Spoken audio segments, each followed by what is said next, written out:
Baby অনেক খুশি, আরেকটা পার্কে চলে আসছি। আসলে তখন একদম ছোটোবেলায় আসছিল, তখন আমরা এখানে ছিলাম, এই কোয়ার্টারে ছিলাম। এখন এই জায়গাটা আমাদের জন্য অতীত হয়ে গেছে, কষ্ট লাগতেছে অনেকদিন পর এসে। যাও না যাও না, তুমি কোনটাতে যাবে যাও। এখানে অনেক খুশি, অনেক এখন অনেক সুন্দর করছে, রং করছে, অনেক সুন্দর হয়েছে। এখন আসলে এখানে বিকালবেলা আসাটা অনেক ভিড় হয়ে যায়, এখন একদম ফাঁকা, কেউ নাই।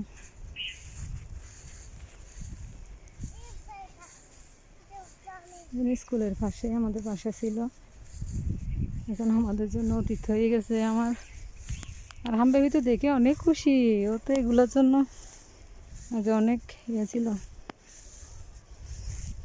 একদম পিছিয়ে থাকতে আসছিল, ও তখন বড় হয়ে গেছে। প্রায় আমরা 2 বছর পরে দিকে আসলাম মনে হয়।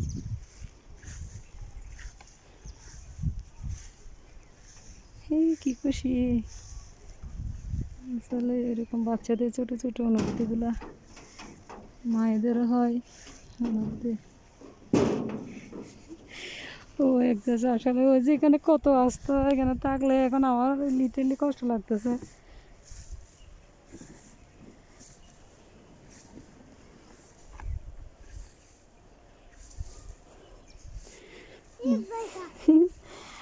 আই আল্লাহ, মানুষের জীবন কেন এমন হয়, সব অতীত হয়ে যায়।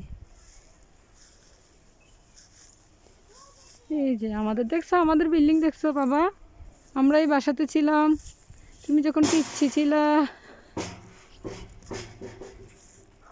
এখন অনেক কষ্ট লাগতেছে বাসাটা দিকে।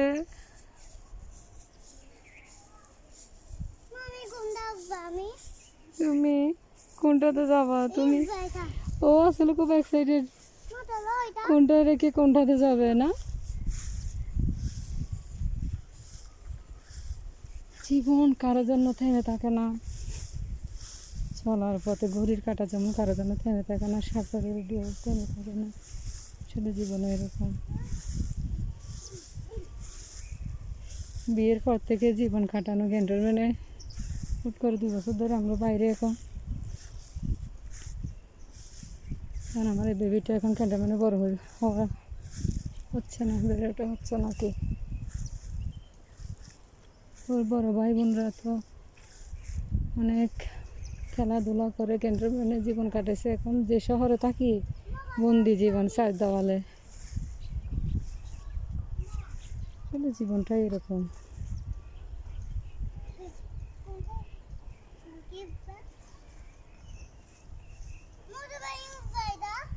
এটা ভেঙে গেছে না তো, এটা এরকমই, এরকমই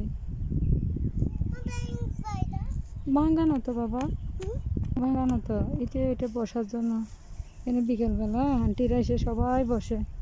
তুমি তো এগুলো কিছু দেখো না, জানো না, তোমার ভাইয়া জানে সব। আমি এখানে বসি, এখানে আন্টিরা বসে আর কি। আমরা বেবিরা খেলা করবা, আন্টিরা বসবো এগুলা।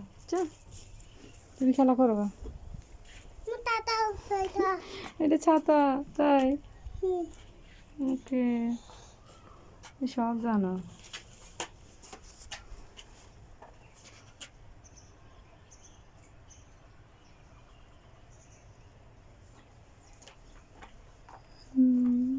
আমাদের 8 তলা বিল্ডিংটা ছিল।